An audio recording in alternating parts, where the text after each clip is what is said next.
for today, if you have your Bibles, do I have to talk this loud, or am I just talking this loud? Feels like everyone's far away. Because they kind of are. I don't think you need to talk that loud. Yeah. I'm going to talk a little lower. Can everyone on the screen still hear me okay? Wow. I'm going to do this calm. So today we're going to look at Mark 12. And we're going to jump down to verse 41. Doesn't feel like me. All right, here we go. It is a really, really awesome and interesting verse. We're going to set this. We're going to read a little bit beforehand, actually. Let me take you to 38. So for all those digital, I'm sorry to make you scroll up a little bit.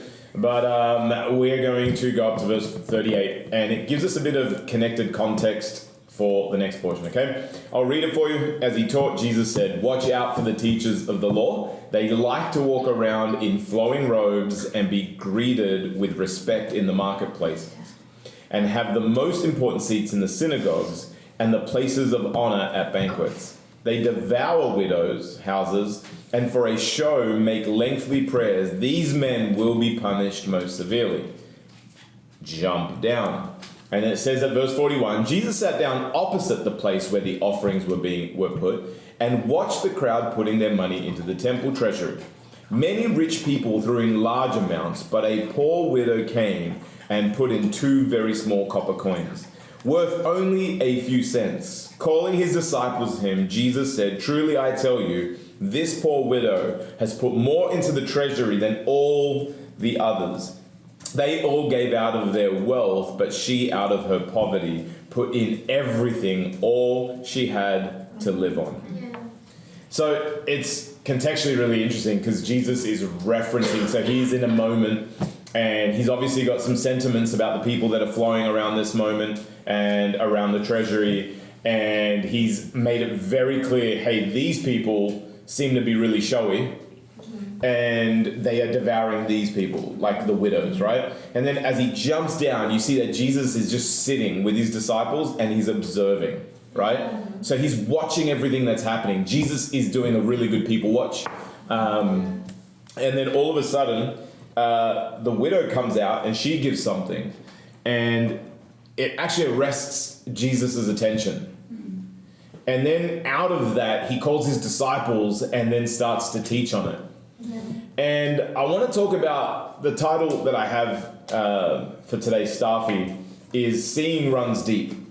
Come on. Seeing Runs Deep.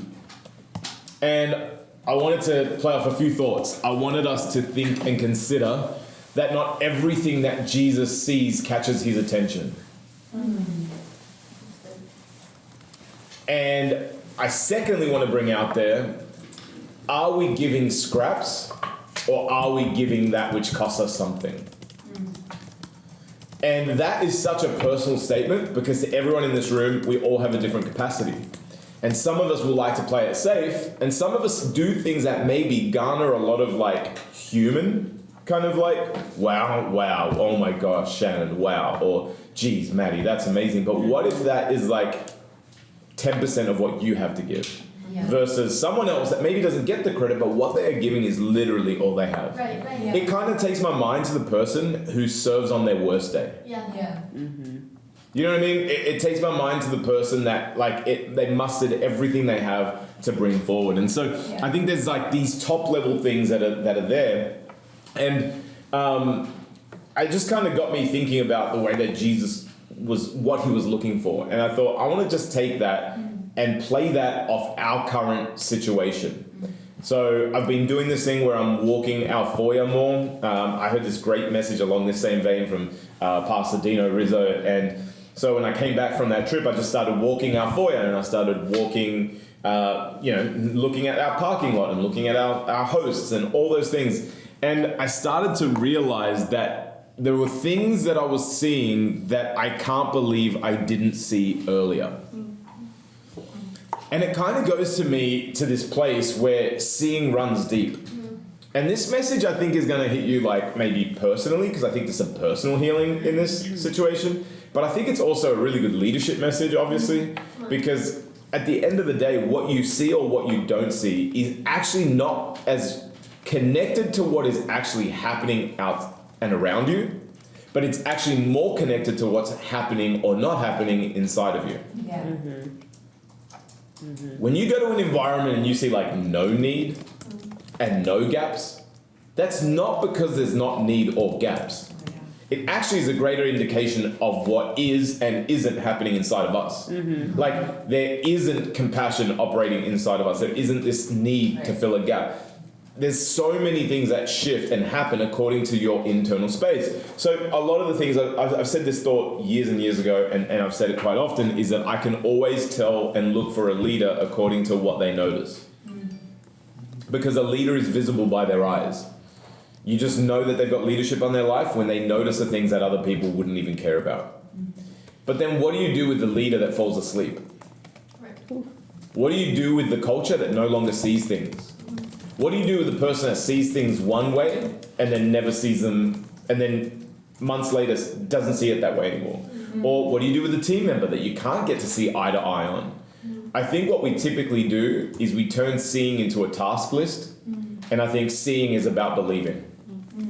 So I want to ask, where is your state of believing? And maybe let's look at what you see as a way of reverse engineering the status of your heart, faith, leadership mindset.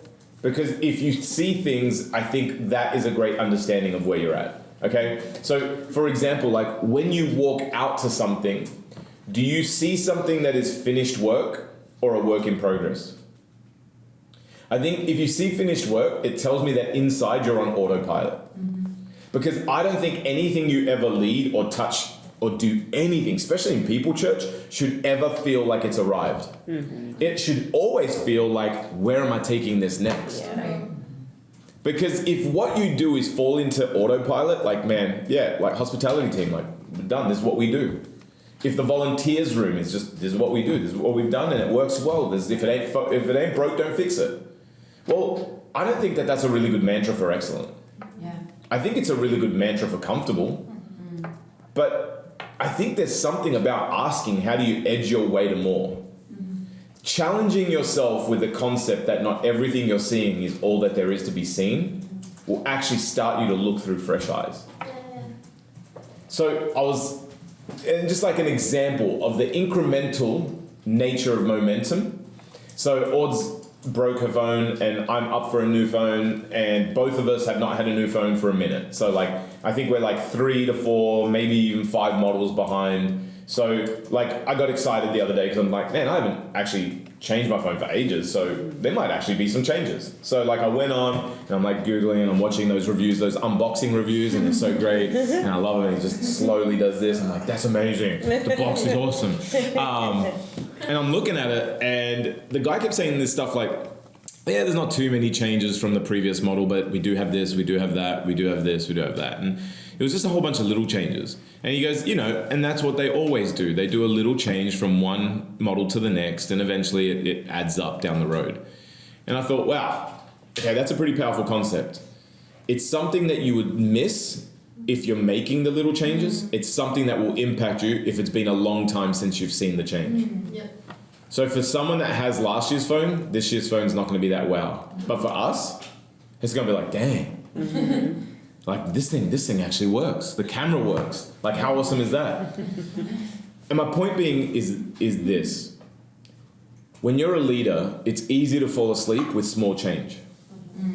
Because you think that it's not making major milestone differences. But small changes will impact people over the course of time, and they'll impact those people that haven't been back in a really massive way. How do you look at what you lead and ask yourself, how do I make this better? How do I do this to look a little bit bigger, a little bit better than it did last week? And it just changes things. The second thing is, if you see things with need, in my mind in church, it often comes from the fact that you are in a place where you're hungry for evangelism. Like you're hungry for people to get saved. When you're hungry for people to get saved, I promise you will look at that parking lot different.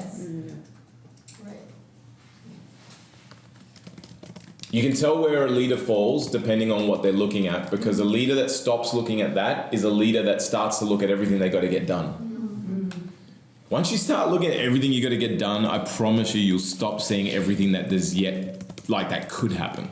Because everything in what you do falls into this task list. And I think that quite often, this is where we stay. And this is where I think we're at as a church right now. Because like I walked our foyer on Sunday, and I got to tell you, as people that are all serving in it, I was just like, man, this is not it. And I wasn't because some people were trying their best or anything. I think we're just doing what we've always done. But I go back to like 2019 where our foyer was buzzing. We had protocols. We had people on front doors. We even thought about, man, how do we how do people recognize us? What's the vibe before they get to the doors? What's going to happen to parents? How do we distract parents or kids so that parents can connect? Like there was these things, and we were thinking through every little intricacy. And I think that as I stood there on Sunday, what I saw was just like people doing really lonely walks from the parking lot to the front door. And I saw like just a lot of like little dead spaces. And I saw like a lot of conversations with people that are connected between each other and not looking at these aimless people just floating through the auditorium and floating through the foyer. And I thought to myself, man, we have fallen asleep. And everything that we're seeing might not be the same stuff that catches Jesus's attention. Like, we might be seeing things that are on our task list, but are we seeing things that Jesus would be like, I'm glad you saw? Like, man, I'm so glad you saw that person that is struggling to come to church. You know, we've all seen them. They're like so nervous that they look down, they just head to the auditorium, like the first possible neutral safe zone where they can just sit. And those people are the people that we build this for, you know, like those people that come for the first time, the person that hasn't been in months or years. And I started to think about this message because I was like, I wonder if Jesus was sitting across from our Sunday foyer. I wonder if the things that we focus on are the things that he would focus on.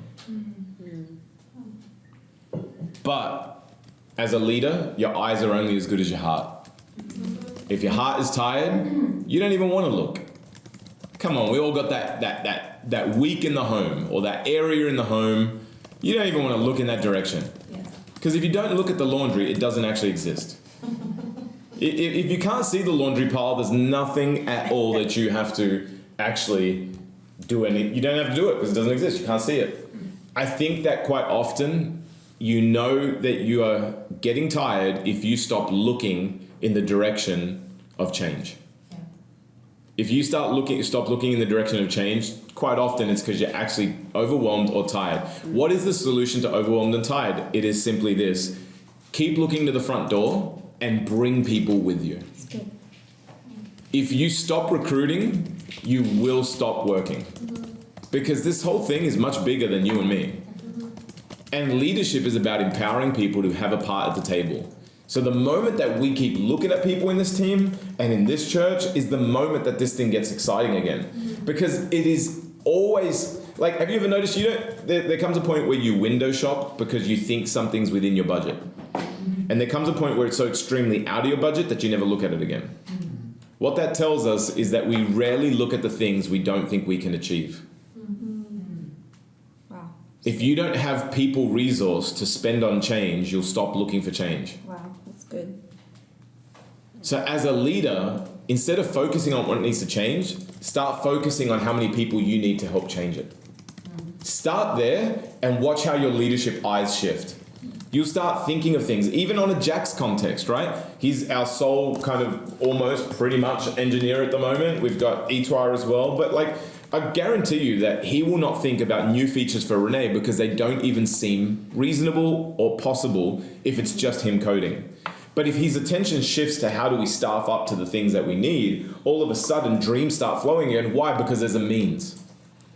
I wonder if in this room, in your personal leadership, in your workplace even, have you stopped thinking about what's even next for you because you're struggling with what is present with you right now?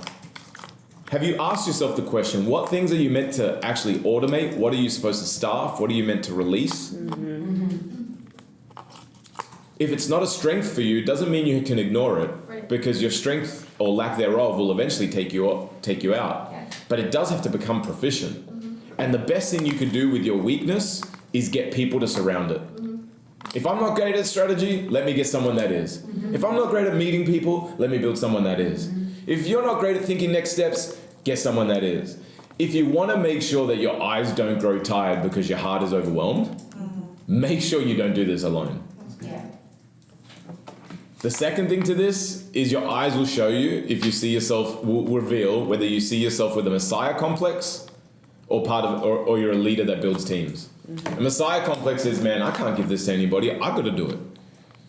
But a leadership mentality is like, man, who could I empower? Because when I empower them, I also release them.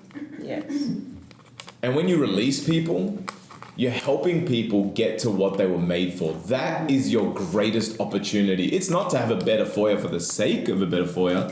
It's the fact that everybody wins when everybody's involved. The people on the bench never feel like they're part of the win, but the people on the field do.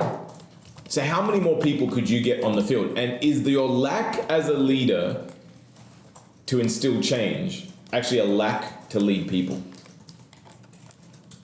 Because we often just say, man, I just don't, there's just no room, there's just no finance, but there's always a way. The answer to finance is people on fire for God, ready to get behind his vision. The answer for your foyer is people that feel like their gifts actually make a difference in it. The answer to your kids team is somebody that approaches someone and says, hey, I think you'd be a great kids leader. There's this thing about us that we've got to keep seeing the opportunity. And we've got to keep seeing what's to come. And at the end of the day, I think what happens is for most leaders that I've encountered over the last 6 months, specifically in our church, I don't know if this happens anywhere else in the world. I do actually, it does happen a lot. But just in our team, right now, we have a pandemic of I thought I had to do it. Just going to let that silence sit in for a bit, because there's a lot of like, wait, I thought I had to do that. No, but don't I have to do that? Do you have to do it? Are you the only person that can do it? What is your primary role? I think one of the most valuable things that any leader has is their eyes. The minute you don't see the change, the need, the potential, the heartache, the lost, you've just become what Jesus warns his disciples about, and it's the blind leading the blind. Can a leader really lead if they can't see? So I want this to sink in for us, because I really felt like God put this on my heart for us. Like, hey, how is People Church's leadership vision? Like, how is the vision of the people in this room? I mean, even, and I use Jack because it's like a part of our more impact side of things that we do, but, you know, Jack's our lead engineer. I'd be concerned if all he sees is problems with potential, than seeing solutions with potential. That now tells me that I got an engineer that is overwhelmed who won't take anything anywhere. Why? Because he can't see what's the potential. He can only see the problem.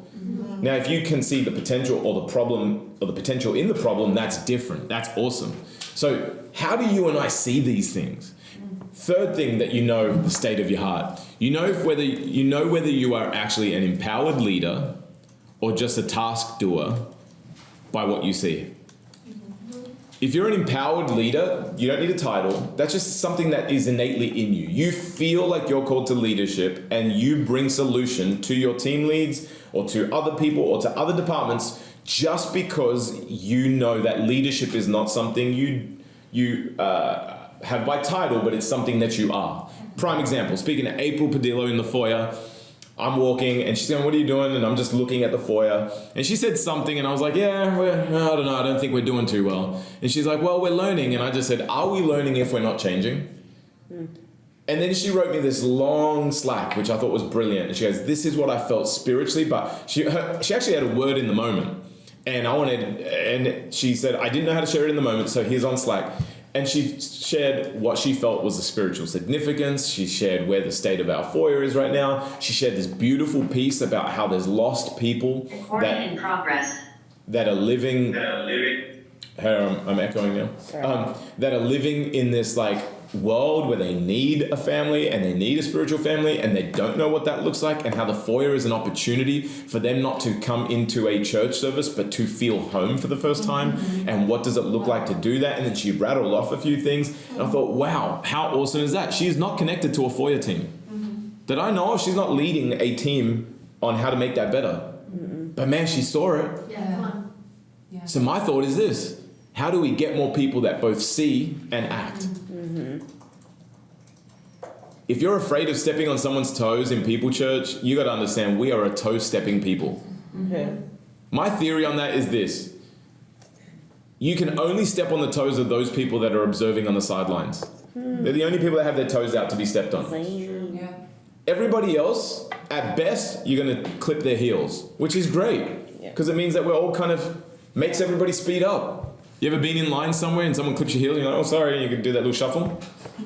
I want us to feel that. I want us as a team to be inspired because someone else's eyes see something different. I want Frankie, who is one of the best at going out and witnessing to people, I want Frankie to bring those eyes into our foyer. Yes. Into our parking team, into everything we do. If this is what we do, it's no longer our church, my church, Audrey's church, it's our church. Yeah. And everybody's eyes need to stay fresh, and your eyes will only be as fresh as your spirit.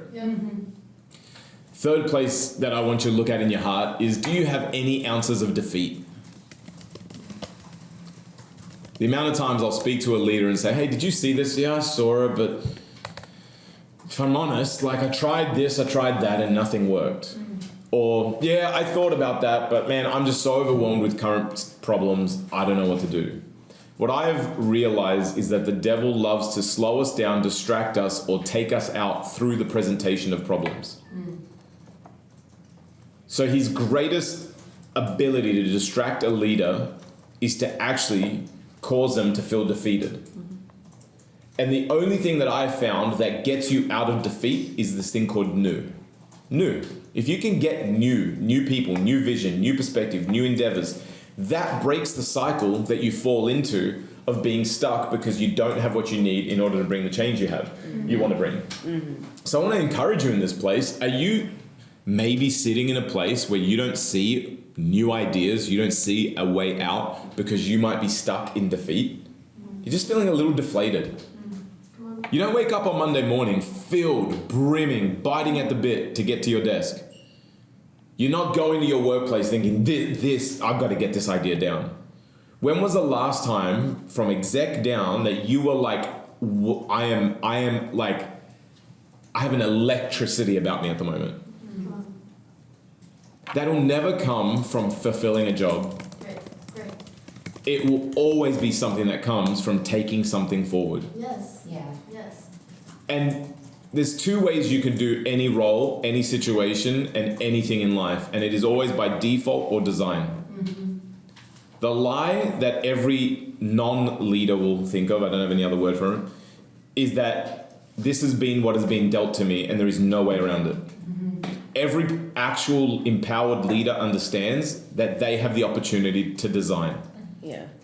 You could design your team, you could design your week, you could design everything that is in your fingertips. And if we as a church don't empower the lowest level, like least stakes person on our rosters to be that way inclined, we will always be a church of people who fulfill tasks but don't carry vision. Like, I need the people that I've never met on this call to be throwing ideas. I need the people coming up to Sarah and everyone. Like, great leaders speak to, like, departments that they're not even involved in. And sometimes, can I encourage you, that numbness is your greatest red flag. Yeah. Come on. If you're numb right now, as I'm saying, like, the vision thing, that's your first, something's up. Something's up. Because it's been my experience that when I finally get moved in here, either by passion or problems, I start seeing things different. Yeah. Every time. I think our greatest asset is our vision. I tell you what, if you could see but had your hands tied, if you could see but had everything else like taken away from you, you could still lead. So if we are in any shape falling asleep, I think it comes from much deeper places. Yep. And the last thing is, one of the areas that I think really will tie up your vision is wounds.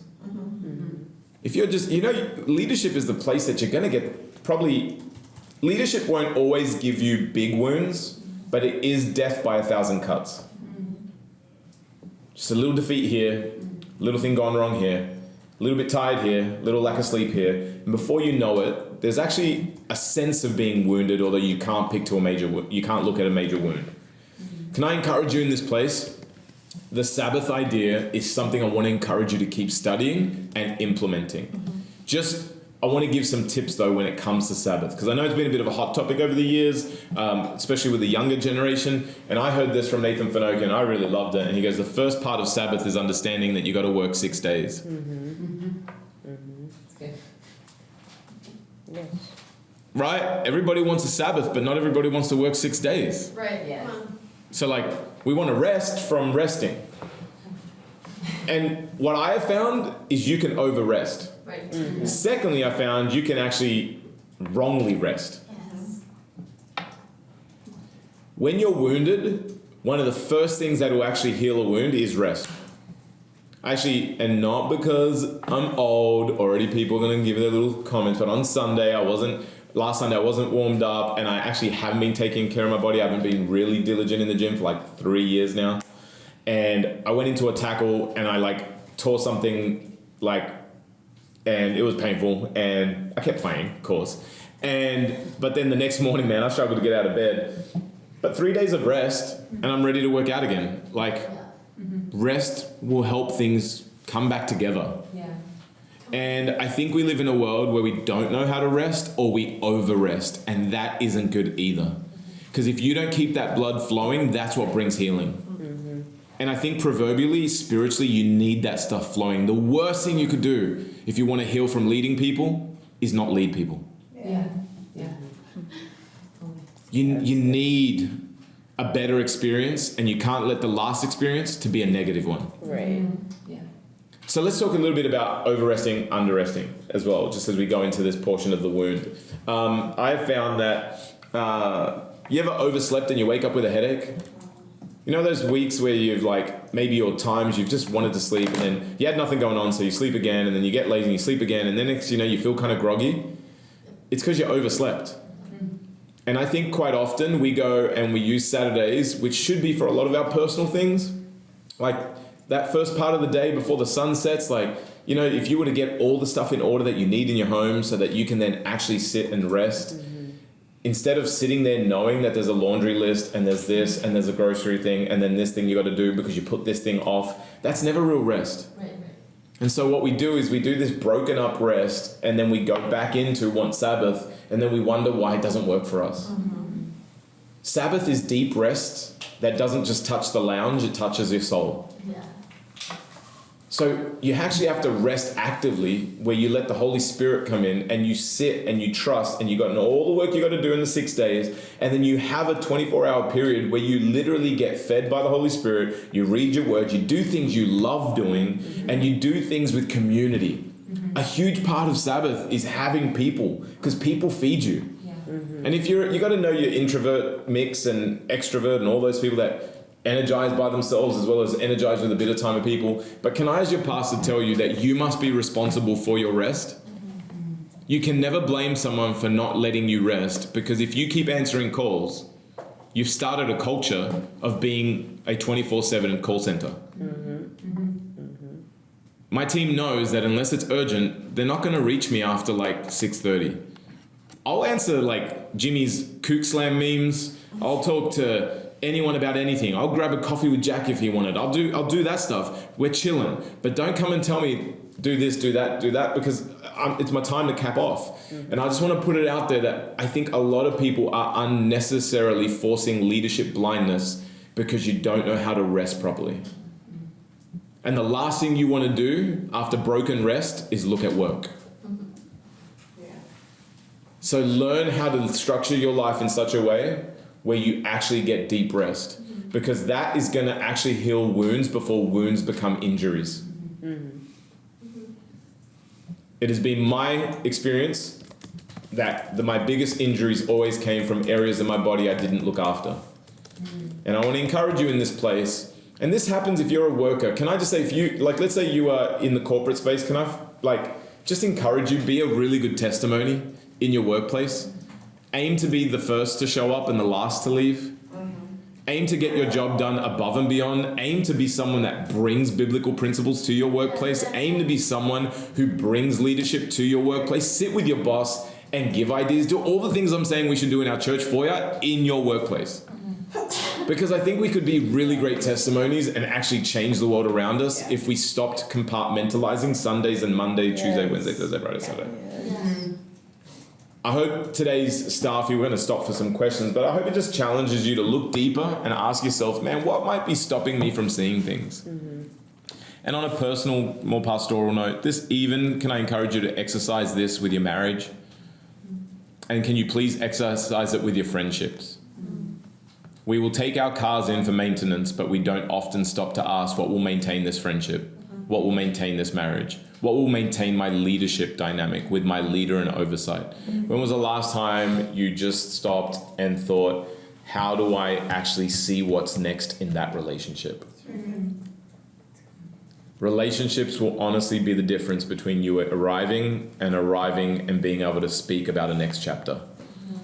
Make sure that you're asking those questions and talking about those things and talking about the eyes and looking at the eyes in your marriage. If you have lost passion, if you have lost the it factor, if you have lost romance, if you have lost appreciation, can I encourage you? Please start looking elsewhere, like as in deeper in your heart and asking, where have I lost this? And just remember that the devil will first start to skew your perspective if he's going to try and get to your heart. Yes. Yeah. Yeah. My greatest breakthrough in Bible college days came off a God word where God just said this, because I was like, God, I'm struggling to change my thinking. And he just said, if you would start being careful with your eyes and careful with your ears, your mind will heal. And I think we've got to get really good at determining what we will see, what we will hear and listen to, and putting healthy things in to help us get healthy things out. And if I could encourage you to just start focusing a little bit more on what you see and what you let your eyes see. Don't be so defeat focused that your victory, adverse. Yeah. You just don't even want to go for a win because you're just so used to counting the losses. And last thing can I say on this is don't let a bad 5, 6, 7 months become a bad lifestyle. Yeah. That's good. As you get older, you will have enough encounters with life and realize that not all problems are only for a week. Some problems go for 2-3 years.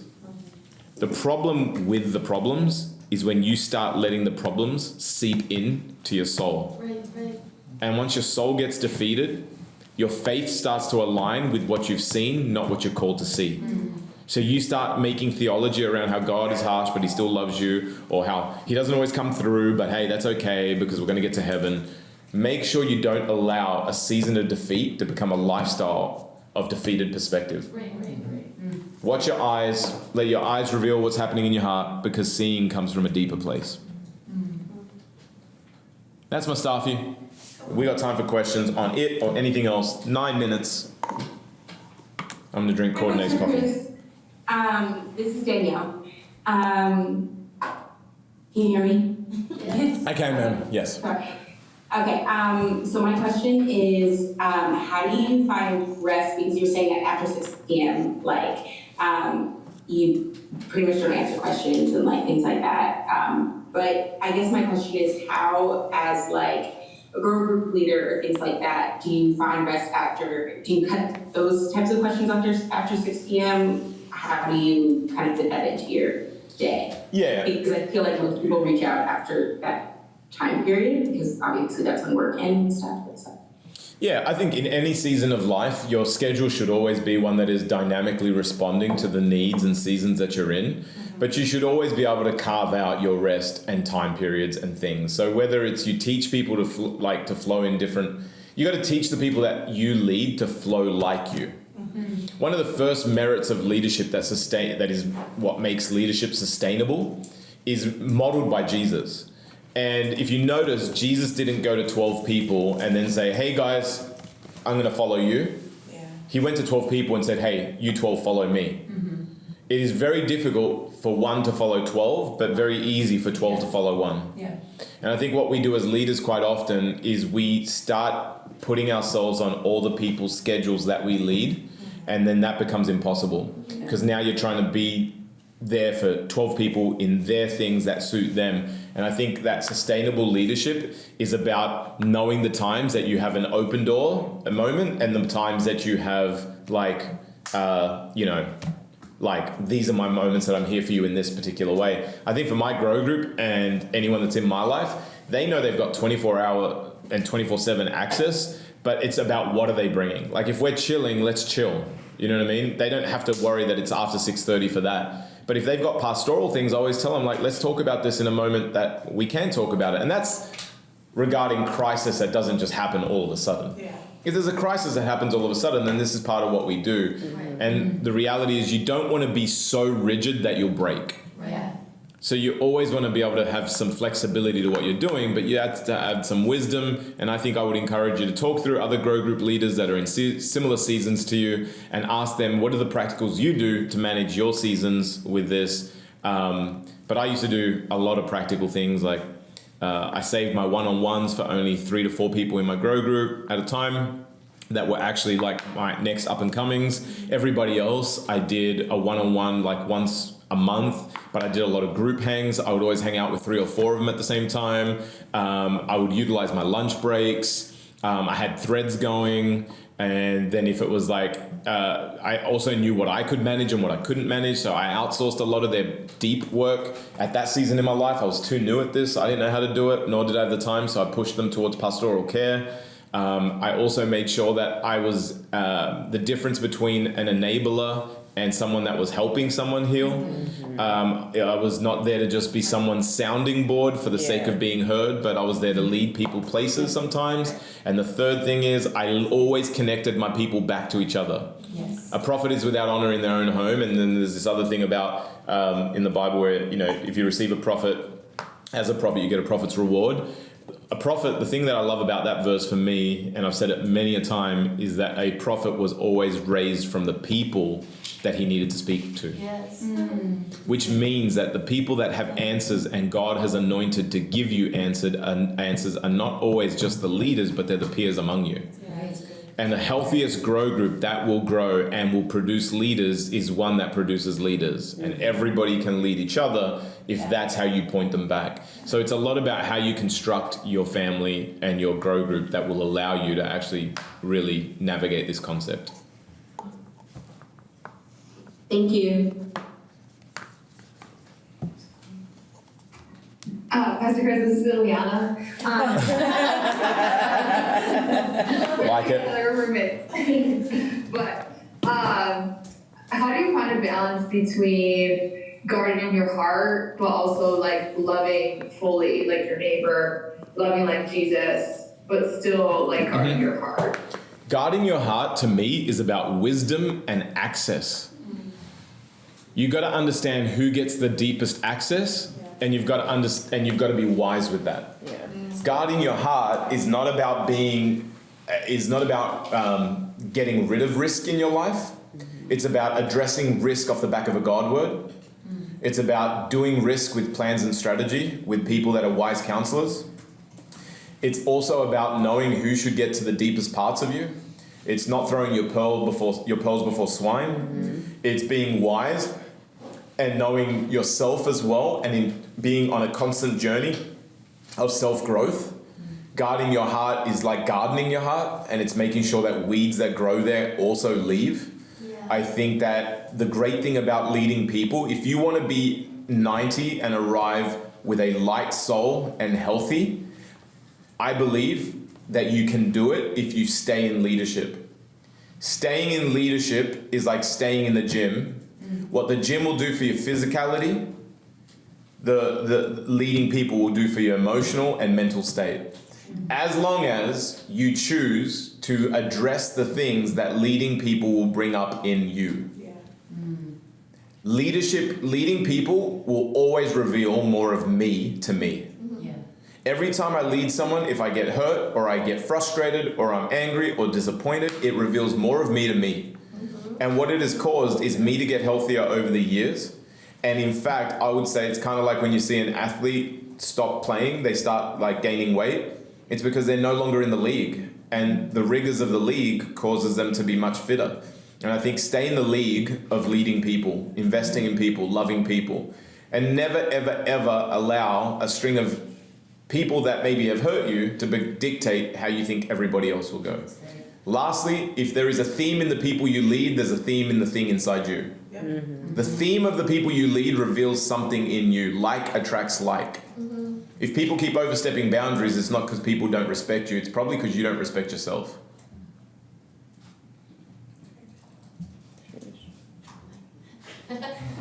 Thank you. Lucky last, if there's any. If not, we are done.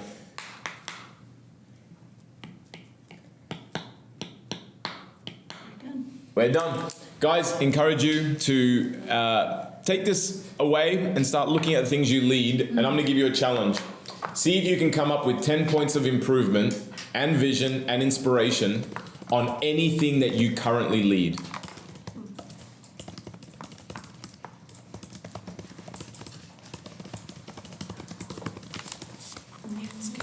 At least 2 of those, I want you to challenge yourself for them to move the chains or the ball down the field in some sort of major strides. 2 of them have to be like, man, if I did this, I think it would make a pretty drastic change. Like it would bring growth in a pretty big way. 2 things that will really make a difference out of those 10, okay? And then next week, I'd love to hear about it.